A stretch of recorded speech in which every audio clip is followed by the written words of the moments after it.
Hello everyone, I hope you are doing well. So चीन की सरकारी अखबार ग्लोबल टाइम्स ने फर्स्ट टाइम, आई होप कि जहां तक 2015-16 से इंटरनेशनल रिलेशंस की जहां तक मैं समझ रख पा रहा हूँ, उस टाइम से आज पहली बार हमें ये देखने को मिल रहा है। बेसिकली ये 2 तारीख का डेट है जब जिस टाइम में ग्लोबल टाइम्स में ये आर्टिकल पब्लिश हुआ था। तो उसमें बेसिकली जो ऑथर है जांग जाय दोंग, ये इंडिया के कामों को या हम ये कि भारत सरकार के कामों को सराहा है, चाहे वो फॉरेन रिलेशंस को लेकर हो, चाहे वो इकोनॉमिक रिलेशंस को लेकर हो, चाहे इंडिया के इंटरनल स्ट्रेटजी, एक्सटर्नल स्ट्रेटजी की बात करें, या फिर अदर पॉलिटिकल जो एक्शन है या बोल सकते हैं कि जो पॉलिसीज है इसके रिगार्डिंग बात करें। पूरी कहानी को समझने वाले की कौन कौन सी बातें बोली गई ब्रीफली समझेंगे कि किन किन बातों को, खासकर जो ग्लोबल टाइम्स है। और ग्लोबल टाइम्स में जो जांग जिया दोंग है, ये बेसिकली इंडिया में विजिट किए और 2 बार, 4 साल में 2 बार विजिट किए। और यही है पर्सन जब पिछले साल दिसंबर के मंथ की हम बात कर रहे हैं, जब यहाँ पर ये विजिट किए थे, एक नॉलेज एक कॉन्क्लेव था उसी में। तो इन्होंने यहाँ पर बेसिकली जो टाइटल है, आप ये टाइटल देखिए, भारत नैरेटिव के नाम पे यहाँ लिखा, what I feel about the Bharat narrative in India. ये यहाँ पर भी टर्म लिख देखिए, कोई इंडिया का अखबार नहीं है, सबसे पहली बात मैं बता दूं, ये ग्लोबल टाइम्स का अखबार है और वहां पर ये टर्म यूज किया जा रहा है। और ये टर्म, ये वही टाइम है जिस टाइम में कहीं ना कहीं इस टर्म को लेकर इंडिया में बहुत सारी पॉलिटिक्स हुए थे। आपको मालूम है कि इंडिया वर्सेस भारत नहीं होना चाहिए, भारत आपका वर्ड ये सही नहीं है, इंडिया में क्या दिक्कत है, ये सब चीजें आपको मालूम है कि ये बहुत पॉलिटिक्स इसमें हुई थी और कंट्रोवर्सी में भी आया था। तो इस ग्लोबल टाइम्स यानी चाइना भी कहीं ना कहीं ये कंसिडर करता है, क्योंकि देखिए जब G20 समिट हुई थी उसमें बेसिकली भारत जो वर्ड था ये हर जगह आपने कहीं ना कहीं देखा होगा। तो यहाँ चाइनीज मीडिया, बेसिकली सरकारी मीडिया है ये ग्लोबल टाइम्स, वो अपने आर्टिकल्स में इस तरीके का एक टाइटल लिखता है। ये अपने आप में बहुत बड़ी बात है और आपको एक प्राउड फील होगा जब आप ये पूरा वीडियो देखेंगे। इसमें हम बताएंगे बेसिकली कि जो जांग जायो जियादोंग है, ये बेसिकली क्या क्या कहा है इंडिया के बारे में। और कुछ कुछ बातें सुनकर ना आपको प्राउड फील होगा। जब हम ये चीजें बना रहे थे, बेसिकली जब इनके रिगार्डिंग जो पीपीटी जब तैयार कर रहे थे, जब हम पढ़ रहे थे, बेसिकली जब रिसर्च कर रहे थे, तो हमें मालूम चला कि ये तो बड़ा इंटरेस्टिंग होने वाला है। तो चलिए स्टार्ट करते हैं। जैसे कि आपको मालूम है हर एक मीडिया आउटलेट्स में, मतलब आप यहाँ पर अगर देखेंगे थोड़ा सा ध्यान से, तो हर एक मीडिया आउटलेट्स में आपको बेसिकली इसके रिगार्डिंग आर्टिकल्स मिल जाएंगे कि इंडिया अ मेजर पावर। आप देख सकते हैं कैसे कैसे वर्ड यूज किया जाए। China's global times article praises India strides under PM Modi, और यहाँ पर साफ साफ मोदी गवर्नमेंट की तारीफ की जा रही है। तो कहीं ना कहीं जो लोग खासकर सपोर्टर है उनके लिए तो बहुत अच्छी बात है कि ऐसे मूवमेंट बहुत कम देखने को मिलते हैं। क्योंकि आपको बता दें कि 2015-16, देखिए ग्लोबल टाइम्स वो मीडिया है जब भी इंडिया यूएस के किसी भी ग्रुप की समिट में पार्टिसिपेट करता है, G20 की बात करें या फिर इवन G7 की बात करें, ग्लोबल टाइम्स हमेशा क्रिटिसाइज करता है, एक फनी कार्टून कार्टून बना के इंडिया को, यूएस को कहीं ना कहीं प्रेजेंट करता है। तो वही ग्लोबल टाइम्स आज इंडिया को, आज इस तरीके से इंडियन गवर्नमेंट को इस तरीके प्रेज कर रहा है। तो हम आगे बात करेंगे कि इसके पीछे रीजन क्या है, इंस्टेंट इमीडिएट रीजन क्या है, ये भी हम बात करेंगे। लॉन्ग टर्म रीजन तो बात कर लेंगे, इमीडिएट रीजन क्या है ये हम बात करेंगे।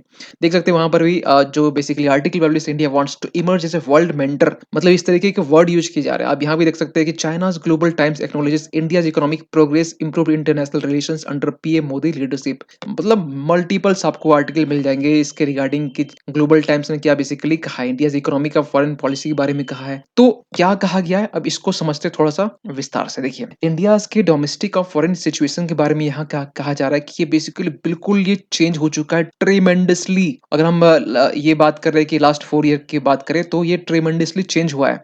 और यहाँ पे ये भी कहा है कि जो रिजल्ट है इकोनॉमिक डेवलपमेंट को लेकर, सोशल गवर्नेंस को लेकर, ये आउटस्टैंडिंग रिजल्ट आया है। आप देख सकते हैं ग्लोबल टाइम्स का जो मीडिया आर्टिकल से ये कहा है। जो जांग जियादोंग है बेसिकली, जो ये है, एक डायरेक्टर है centre for South Asian studies at Fudan universities, जो चाइना बेस्ड है। तो वहाँ के बेसिकली ये एक डायरेक्टर है इस यूनिवर्सिटी के, वो ऐसे आर्टिकल लिख रहा है। और ये आपको बता दें कि बहुत, ये इंडिया विजिट किए थे जो नॉलेज कॉन्क्लेव हुआ था उसमें। ये कहते हैं कि India has made great achievement in economic development, economic की बात करें, सोशल गवर्नेंस की बात करें, ग्रेट अचीवमेंट इंडिया ने यह अचीव किया है। और ये कहीं ना कहीं कहा जा रहा है कि it's economy has gain momentum is on track to becoming one of the fastest growing major economies. देखिए इंडिया तो आपको मालूम है कि फास्टेस्ट ग्रोइंग इकोनॉमीज है। इस बात को लेकर भी कहीं ना कहीं बात को प्रेज किया गया। यही वो पर्सन है जो कहीं ना कहीं इस बात को लिख रहे हैं। इंडिया के एटीट्यूड के बारे में बात किया गया है। इंडिया के क्या कहा गया, सुन लीजिए ध्यान से। इंडिया के बारे में ये कहा गया कि देखिए, जब इन्होंने कहा कि ये फर्स्ट टाइम इनका, जब ये विजिट किए इंडिया में, बेसिकली 2 बार विजिट किया, ठीक है। जब फर्स्ट टाइम इनका विजिट हुआ इंडिया में, इनका ये कहना है कि जब फर्स्ट टाइम जब इंडियन स्कॉलर्स जब इनकी जब बातें हुई इंडियन रिप्रेजेंटेटिव से, तो इनका जो एटीट्यूड था यहाँ पर बड़ा रिलैक्स्ड और मॉडरेट था। बल्कि ये उम्मीद ऐसा कर रहे थे कि ये स्टब बॉन्ड जैसा हो, यानी कि एक ढींठ की तरह होता है ना कि मेरी बातें सही है और एक जिद्दी की तरह। ये बिल्कुल जस्ट ऑपोजिट इन्होंने देखा कि was more relaxed and moderate instead of being stubborn at times. ये चीज़ें ये कह रहे हैं। उसके बाद में साफ-साफ ये कहा गया कि जो रैपिड इकोनॉमिक सोशल डेवलपमेंट हुआ है, इसके बारे में कहा गया। जो ये भी कहा गया कि India has more become strategically confident. आज कॉन्फिडेंट इसलिए बोला जा रहा है क्योंकि आपको मालूम है कि कनाडा का बात हो, चाहे फिर अदर स्टेट की जो नेशन हो उसकी बात हो, इंडिया अपना स्टैंड जो है ना वो स्ट्रांगली रखता है आज के टाइम में हर एक मैटर पे। और यहाँ पर कहा जा रहा है क्रिएटिंग और डेवलपिंग भारत नैरेटिव।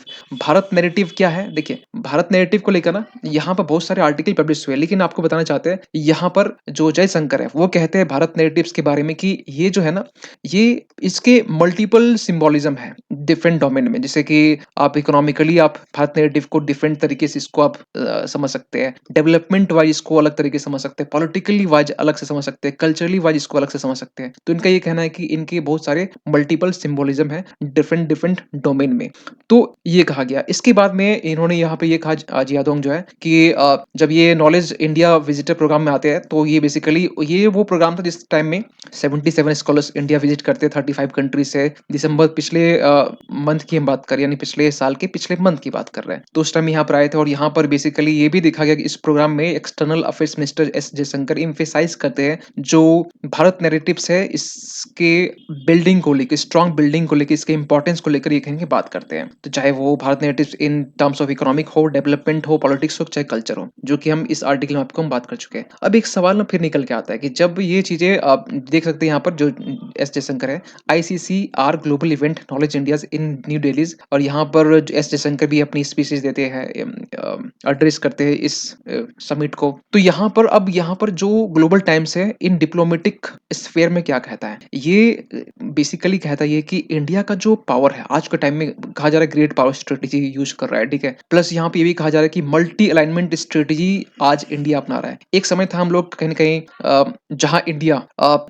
जो किसी पोल में, हम बात करें कोल्ड वॉर के दौरान, किसी पोल में ज्वाइन नहीं था, नॉन अलाइनमेंट मूवमेंट की रणनीति अपनाती थी स्ट्रेटेजी। लेकिन आज के टाइम मल्टी अलाइनमेंट स्ट्रेटेजी है, नैम की जगह मैम आ गया है, ठीक है। क्योंकि आप लोग इसको पढ़े होंगे, जिसमें आप देख सकते हैं कि यूएस के साथ भी रिलेशनशिप है, जापान के साथ में है, रशिया के साथ में है, और चाइना के साथ में, अदर कंट्री के साथ में भी है। तो आज का दौर ये है। इसके बाद यहाँ कहा जा रहा है कि इंडिया का जो स्ट्रेटेजिक थिंकिंग है फॉरेन पॉलिसी में, ये बिल्कुल ही चेंज हो चुका है, बिल्कुल एक अलग दिशा में चला गया है, और अलग दिशा एक बोल सकते हैं कि राइट डायरेक्शन जा रहा है। इसके बाद में इन्होंने ये भी कहा बेसिकली यहाँ पर रशिया यूक्रेन वॉर के बारे में, कि रशिया यूक्रेन वॉर के बारे में देखिए, चाइना ना ऐसा देश है जो वेट करता है कि इंडिया का स्टैंड क्या है, क्योंकि इंडिया का यूएस के साथ में अच्छा रिलेशन है, और यूएसएसआर यानी रशिया बोल सकते हैं, रशिया के साथ भी अच्छा रिलेशन है। यहाँ पर रशिया के मामले में क्या बोलता है, या इनके फेवर में होगा या इनके अगेंस्ट में होगा। तो यहाँ पर इन्होंने इस बात को प्रेज किया कि इंडिया ने बेसिकली रशिया यूक्रेन कॉन्फ्लिक्ट में एक दूरी बना ली है, और दूरी बनाते हुए यहाँ पर ये दिखाया गया जो बेसिकली जो क्लोज है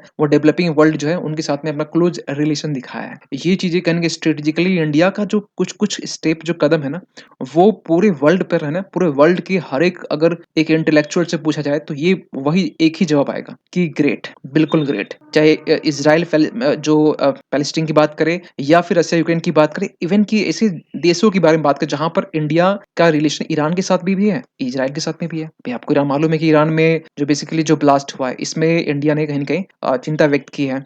और दूसरी तरफ इजराइल के साथ भी है, इजराइल के साथ में स्ट्रेटेजिक रिलेशंस भी है, मतलब ये आउटस्टैंडिंग है बोल सकते हैं। तो वहीं कहा जा रहा है कि at the same time India का जो बेसिकली वेस्ट के प्रति जो इनका एक रवैया था, आज के टाइम में इंडिया जो है basically large scale diaspora event को ऑर्गेनाइज करता है। ये एक बहुत बड़ा अचीवमेंट है। G20 की बात करें, और इवन आगे आने वाले टाइम में भी कुछ ना कुछ आपको देखने को मिलेगा, चाहे ओलंपिक्स को लेकर हो, चाहे और भी किसी दूसरे इवेंट को लेकर हो। कल्चर और ग्रेट पावर के बारे में ये बोला गया कि इंडिया का, देखिए इंडिया एक समय था जब जिस टाइम में इंडिया अपना जो कल्चर ट्रेडिशंस को फॉलो करता था, और कहीं कहीं कहीं यानी कि सॉफ्ट पावर हम बोल सकते हैं, इसके जरिए कहीं कहीं इंडिया या फिर जो ट्रेडिशंस है इसको लेकर इंडिया फॉरेन टूरिस्ट को अट्रैक्ट करता था। लेकिन वही इंडिया का कल्चरल ट्रेडिशंस ये आज के टाइम में एक पिलर की तरह काम कर रहा है, एक ग्रेट पावर जो इंडिया का जो स्टेटस है एज़ अ ग्रेट पावर, उसमें एक पिलर की तरह काम कर रहा है। क्योंकि आपको मालूम है कि इंडिया से बेसिकली योगा इमर्ज होके निकला है, ठीक है? इंडिया का सॉफ्ट पावर है। क्रिकेट भी बेसिकली जो बोलते बोलते कि इंडिया